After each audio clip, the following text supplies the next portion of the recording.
ये स्वाद।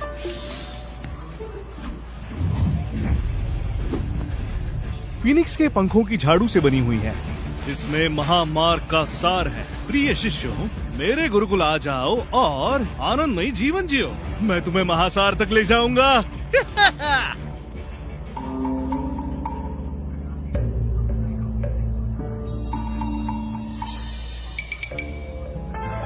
क्या आपके पास साधना स्थापना की सामग्रियाँ हैं? अवश्य। निम्न दिव्य औषधि 10 स्वर्ण सिक्के, मध्यम सामग्री 100, उच्च सामग्री 1000। आपको क्या चाहिए? स्थापना की हड्डी है आपके पास? वो एक असाधारण वस्तु है, यहाँ आपको नहीं मिलेगा। वैसे मैंने सुना है कि देव शास्त्र के आचार्य के पास ही वो वस्तु है। देव शास्त्र गुरुकुल के आचार्य? ये सब उस दुष्ट केविन का दोष है। मूर्ख व्यक्ति मेरी पुत्री को शिष्य बनाकर उसके जीवन और उज्जवल भविष्य को नष्ट कर रहा है। यदि मेरी पुत्री देव शास्त्र में होती तो हम इतने चिंतित न होते इन सामग्रियों के लिए। ओह छोटे योद्धा योगी जी, क्षमा कीजिए, मैंने आपको आते हुए नहीं देखा। क्या चाहिए आपको? प्रबंध कर देता हूँ। आवश्यकता नहीं। जैसी इच्छा। आप टेसा की माता है ना? मैंने सुना आप यहाँ हड्डी के लिए आई हैं। जी, मेरी पुत्री को उसकी आवश्यकता है, किंतु दुर्भाग्यवश सामग्री नहीं है, तो मैं यहाँ आई। परंतु ये कहते हैं कि इनके पास वो नहीं है। मैं उसे कहाँ से खरीदूं? खरीदना है? माता जी, आपको जो चाहिए क्या आपको उसके मूल्य का अनुमान है? एक निम्न स्तर की हड्डी का मूल्य भी 1 लाख स्वर्ण सिक्के होंगे। सोचो ये कितना ज्यादा है। यदि मैं अपना सब बेच भी दूं, तो भी वो सामग्री नहीं ले सकती, क्योंकि मेरे पास उतने पैसे है ही नहीं। ओह, अगर टेसा को सामग्री की आवश्यकता है तो मैं आपकी सहायता करूँगा। ये एक युवा ड्रैगन की हड्डी है। इसे स्थापना करने पर उनकी शक्ति असीम होगी। ये हड्डी हमारे गुरुकुल की संपत्ति है। योद्धा योगी कैलेब ने नवजात ड्रैगन का वध कर उसकी हड्डी की शुद्धि की है, तो इसका मूल्य होता है 10 लाख स्वर्ण सिक्के। क्या आपको ये मंजूर है? हे प्रभु, नहीं, मुझे स्वीकार नहीं। माता जी, मुझे टेसा बहुत प्रिय है। ये एक भेंट है उसके लिए मेरी ओर से। मैंने अपनी साधना की नींव के लिए विशाल ड्रैगन की हड्डी का उपयोग किया। यदि टेसा इसका उपयोग करेगी तो समस्त जीवन मेरे अधीन होगी। मैं इसे कैसे स्वीकारूं? छोटे योद्धा योगी केलव देव शास्त्र गुरुकुल के ज्येष्ठ भ्राता हैं और आचार्य के पुत्र भी। यदि मेरी पुत्री इनके साथ होती तो चिंता मुक्त में रहने से उसके लिए 100 गुना बेहतर होता। छोटे योद्धा योगी, निश्चिंत रहिए, चाहे जो हो, आज मैं टेसा को मनाऊंगी आपके गुरुकुल में जाने के लिए। चिंता मुक्त गुरुकुल में तो कुत्ते भी नहीं जाना चाहते। चिंता नहीं, 3 दिनों में चिंता मुक्त में नए आचार्य आएंगे। केलव जी, ये वस्तु अमूल्य है। लौटते समय किसी ने लूट लिया तो अनर्थ हो जाएगा। यदि आप हमारे साथ चलें तो बहुत अच्छा होगा, हमारी मदद हो जाएगी। क्या आप हमारी मदद नहीं करेंगे? हमारे छोटे योद्धा योगी ऊंचे कुल के हैं। आप इस योग्य नहीं कि वो आपके साथ चले। उसकी बात पर ध्यान न दे। माता जी, मैं अवश्य आपके साथ चलूंगा। ओह, धन्यवाद। कृपया यहाँ से चलिए। कृपया यहाँ से चलिए।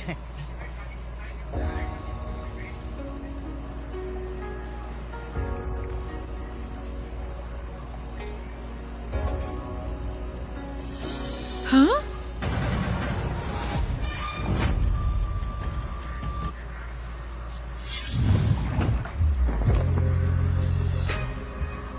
शिष्य, मैं तुम्हारा आचार्य हूँ। आचार्य जी, मेरी कुटिया विशुद्ध है, शुद्धि की आवश्यकता नहीं, कृपया जाइए। ये मल मुक्त क्रिया हेतु नहीं है, आपके प्रोत्साहन हेतु है। प्रोत्साहन? एक आम योद्धा योगी मुझे प्रोत्साहित करने का साहस करेगा? आचार्य जी, कृपया जाइए, अन्यथा आपका विरोध करने हेतु दोष नहीं दीजिएगा मुझे।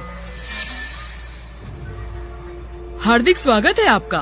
माता जी, निश्चिंत रहिए, यदि टेसा मेरे साथ देव शास्त्र आएगी तो उसके साथ उत्तम व्यवहार होगा और आपके लिए मैं सुनिश्चित करूंगा कि आपको कोई कमी ना हो। निश्चिंत रहिए छोटे योद्धा योगी जी, यदि आज बात मेरे प्राण पर ही क्यों ना आए, परंतु टेसा यहाँ नहीं रुकेगी, वो आपके साथ अवश्य जाएगी। टेसा, जैसे ही तुम देव शास्त्र आओगी तो देखना मैं तुमसे कैसे व्यवहार करता हूँ। शिष्य, अपने आचार्य पर विश्वास करो। अगरबत्ती जलाने जितना समय लगेगा, शीघ्र ही तैयार हो जाओ। आप निकट आए तो मैं प्रहार करूंगी। हाँ, ये दुस्साहस। आध्यात्मिक ऊर्जा की प्रभा का अनुभव करो, इस क्रिया के अर्थ को समझो। मृष वचन।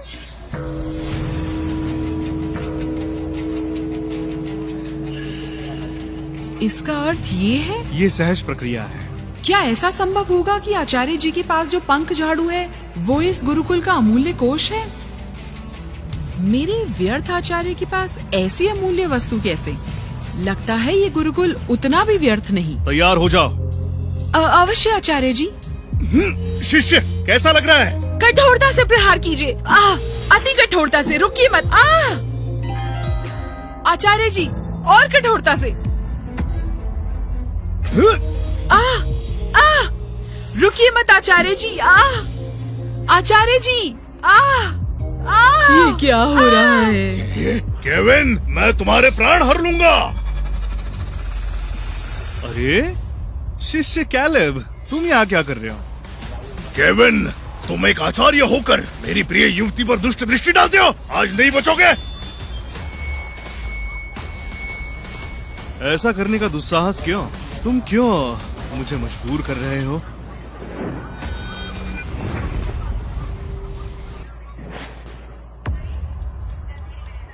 मृत्युदंड। रुकिए केलब जी, यदि आपने ऐसा दुस्साहस किया तो मैं टेसा आपसे अंतिम सांस तक युद्ध करूंगी। टेसा, तुम्हारा आचार्य एक शैतान है, असुर है वो। धिक्कार है इस व्यक्ति पर, बहुत बुरा व्यक्ति है ये। माँ, आप आचार्य जी को बुरा भला क्यों कह रही हो? उन्होंने कुछ नहीं किया। क्या कुछ नहीं किया? हाँ, हमने बाहर से देखा और सुना। तुमने मेरी पुत्री के साथ दुष्कर्म किया। हमने सब देखा। माँ, क्या कह रही हो?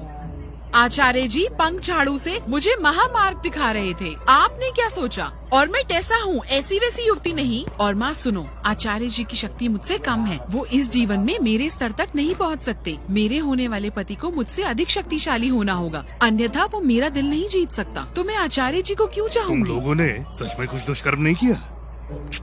कदाचित नहीं। उत्तम, अति उत्तम। छोटे योद्धा योगी जी, कृपया रुक जाइए। केविन, तुम रुको। जब मैं स्वर्णिम शक्ति प्राप्त करूंगा तो तुम्हारा वध कर दूंगा। शिष्य कैलेब, इतने क्रोधित क्यों हो? क्या तुमने बचपन में मूर्खता की औषधि खाई थी? मूर्खों के राजकुमार। आचार्य जी आप चलिए। ठीक है, ठीक है। टेसा, मेरी बात पर ध्यान दो। तुम्हारे आचार्य भले ही सुंदर हो, पर वो बिल्कुल तुम्हारे योग्य नहीं। क्या तुम्हें इतनी समझ नहीं? माँ, मेरे आचार्य जैसे भी हों, वो मेरे आचार्य हैं। उनका सम्मान कीजिए। सम्मान? कदाचित नहीं। छोटे योद्धा योगी जी, छोटे योद्धा योगी जी, रुकिए। केविन ने टेसा के साथ अभद्र व्यवहार किया है, मैं उसके प्राण ले लूंगा।